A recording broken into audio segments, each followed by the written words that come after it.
ગઈકાલે આપણે જોયું કે વ્યાસજી શિવ આરાધના કરે છે અને શક્તિ આરાધના કરે છે, અને શક્તિ આરાધના કરવાનો બીજ મંત્ર એમને કોણે આપ્યો છે? વ્યાસ જે શક્તિ આરાધના કરે છે અને કયા મંત્રથી કરે છે? વાક બીજથી શક્તિ આરાધના કરે છે. જો 99 મંત્ર છે, આનો આગળ પ્રસંગ આવશે ને ત્યારે આપણે એને વિસ્તારમાં લેશું. 99 મંત્ર એ દેવી ભાગવતનો પ્રાણ છે. What is here is everywhere and what is not here is nowhere. વ્યાસજીએ જે લખ્યું છે એ દુનિયામાં બધે દેખાય, અને જે નથી લખ્યું એ દુનિયામાં ક્યાંય દેખાતું નથી. વ્યાસોચ્છિષ્ટમ જગત સર્વમ.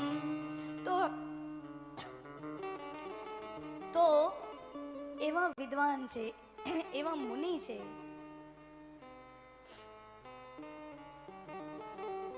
અને આપણને પ્રશ્ન થાય તો વ્યાસ જેવા વિદ્વાનને,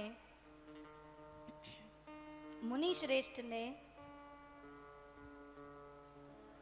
એને વળી કોક ગુરુ પાસેથી દીક્ષા લેવી પડે? समझना, व्यास स्वयं में महानतम ऋषियों में जिनकी गणना होती है, मुनियों में जिनकी गणना होती है, अद्वितीय ग्रंथ जिन्होंने लिखे हैं, वो नारद जी को गुरु बनाकर उनके पास से मंत्र दीक्षा लेते हैं.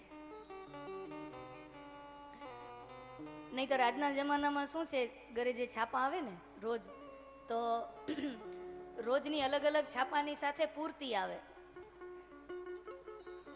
પૂર્તિઓ આવે ને, અને એમાં ધાર્મિક પૂર્તિ આવે. એક દિવસ ગુરુવાર હોય કે એવા કોઈ વારે ધાર્મિક પૂર્તિ આવે, અને ધાર્મિક પૂર્તિમાં લેખકો હોય ને બધા એમ કે આ મંત્રનો જાપ કરો ને તે મંત્રનો જાપ કરો. એટલે આપણે હું છાપામાં વાંચ્યું, અચ્છા આજના તારીખમાં છાપામાં એમ કીધું કે આ મંત્ર કરો, વળી પછી 2 દી પછીનું વળી છાપમાં આવે, અઠવાડિયા પછી એમાં વળી નવો મંત્ર લખ્યો હોય, આપણે વળી નવો મંત્ર જપવા માંડી. ના,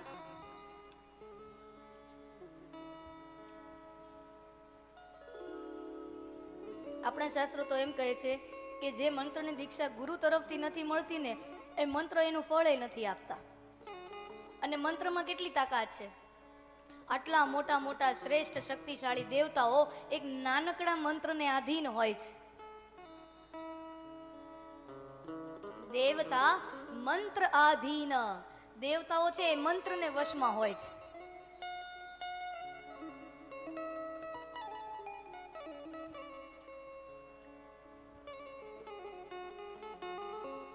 હું મારીને તમારી સાધારણ કળિયુગના સામાન્ય માનવીની શું વાત કરું. શિવ પુરાણમાં એ પ્રસંગ છે, મહાભારતમાં એ પ્રસંગ છે.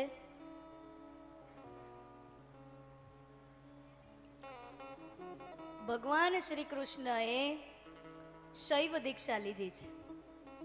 સમજો, આ અદ્ભુત વાત છે. વિષ્ણુ ભગવાન જેવા શિવ ભક્ત દુનિયામાં બીજા કોઈ નથી, અને શિવજી જેવા વૈષ્ણવ દુનિયામાં બીજું કોઈ નથી. આ વાત સમજો. વિષ્ણુ ભગવાન જેવા શિવ ભક્ત દુનિયામાં બીજો કોઈ નથી, અને શિવજી જેવો વૈષ્ણવ દુનિયામાં બીજો કોઈ નથી. તો કૃષ્ણ ભગવાને શૈવ દીક્ષા લીધી છે ઉપમન્યુ નામના ઋષિ પાસેથી. શૈવ દીક્ષા લીધી, અને ઉપમન્યુ ઋષિ પ્રસંગો આમાં એમાં કથાઓ છે. ઉપમન્યુ ઋષિ કોઈ તમે આમ ઋષિનું નામ સાંભળો એટલે ધોળી દાઢી, ધોળી જટા, ધોળી એવું જ સ્વરૂપ આવે કે ભગવો ધારણ કર્યો હશે, અથવા તો શ્વેત વસ્ત્રો ધારણ કર્યા હશે, આટલી લાંબી દાઢી હશે, અને એને 70-80 વર્ષના તો હશે. સ્વરૂપ એવું જ આવે ને. અમે સ્કૂલ કોલેજોમાં ને સાંસ્કૃતિક કાર્યક્રમો હોય ને, અહીંયા ક્યાંક સાંસ્કૃતિક કાર્યક્રમો હોય ને, તો હંમેશા જોજો જે સાંસ્કૃતિક કાર્યક્રમ કરે ને, તો એમાં એક ઋષિ બનાવે. એ ઋષિ જોજો સમાજમાંથી હવથી હાવ ટીટોડો હોય ને એને ઋષિ બનાવે. પહાડા દેખાઈ ગયા, એ પહાડા દેખાઈ ગયા હોય ને એવો છોકરો હોય 8-10 વર્ષનો, 12-15 વર્ષનો, જેના પહાડા હાડકા આમ દેખાતા હોય, અને બીજા કોઈ પાત્રને ન્યાય ન આપીએ કે ને, એમાં છોકરાને દાઢી મૂછ ને બધું લગાવીને ઋષિ બનાવી દે. અરે એવું કોણે કીધું કે ઋષિ એટલે હાવ આમ ટીટોળો જ હોય, હૃષ્ટપુષ્ટ નહીં હો શકતે ક્યાં? ઋષિ એટલે ગઈઢો જ હોય, કાં હેન્ડસમ ન હોઈ શકે ઋષિ? પ્રભાવી ન હોય? તો ઋષિનું પાત્ર ધ્યાન લગાવીને તો સીધું એવું ચિત્ર સામે આવે. ઉપમન્યુ ઋષિ, જે ઋષિ પાસેથી શ્રી કૃષ્ણએ મંત્ર દીક્ષા લીધી છે, એ ઋષિ બાળ ઋષિ છે. બોલો, શ્રી કૃષ્ણ વિષ્ણુ કે અવતારી એ મંત્ર દીક્ષા લે છે, એ બાળ ઋષિ પાસેથી લે છે. ઉપમન્યુ બાળ રૂપમાં છે.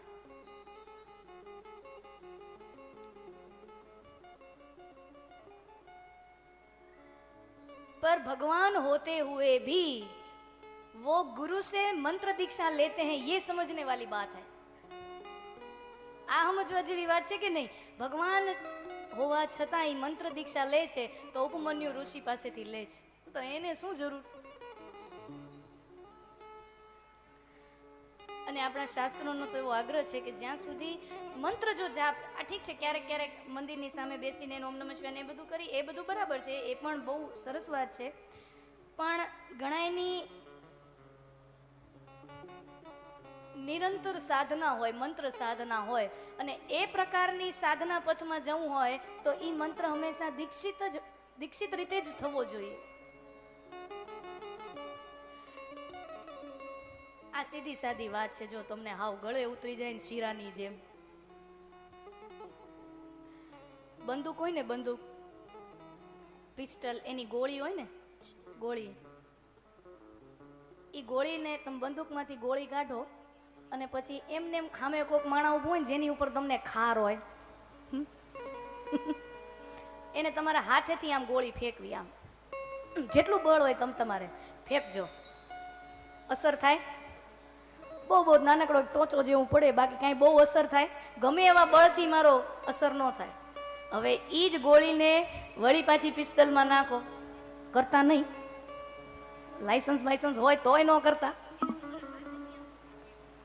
હે હા, તો વળી તમે એ પિસ્તલમાં ગોળી નાખી અને પછી એનો ઉપયોગ કરો તો શું પરિણામ આવે? ગોળી એક હી હૈ,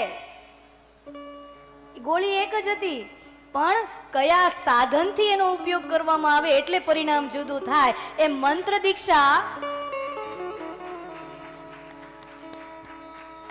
એ મંત્ર જાપ આપણે પોતાની મેતે કરીએ નહીં, હાથેથી ફેંકેલો ફેર પડે, પણ કેટલો? અને કોઈ ગુરુ, કોઈ સમર્થ ગુરુ, કોઈ યોગ્ય ગુરુ, કોઈ સાચા ગુરુ પાસેથી જો મંત્ર દીક્ષા મેળવી હોય અને પછી એનો જો સાધક સાધના પથમાં આવી જાય અને એની સાધના કરે, એટલે એ બંદૂકમાંથી છૂટેલી ગોળી જેવું કામ કરે. શું કામ? કારણ કે गुरु जब हमें मंत्र देता है तब उस मंत्र में ગુરુની આખા જીવનની સાધના, એની તપસ્યા, એની ભક્તિ, એનું બધુંય બળ ઈ મંત્રમાં આવીને આપણા કાનમાં આવે છે. તો વ્યાસજીએ નારદજી પાસેથી મંત્ર દીક્ષા લીધી છે, શક્તિ આરાધના કરી છે, શિવ આરાધના પણ કરી છે, અને વ્યાસજીને ત્યાં સુખદેવજી મહારાજનું પ્રાગટ્ય થાય છે.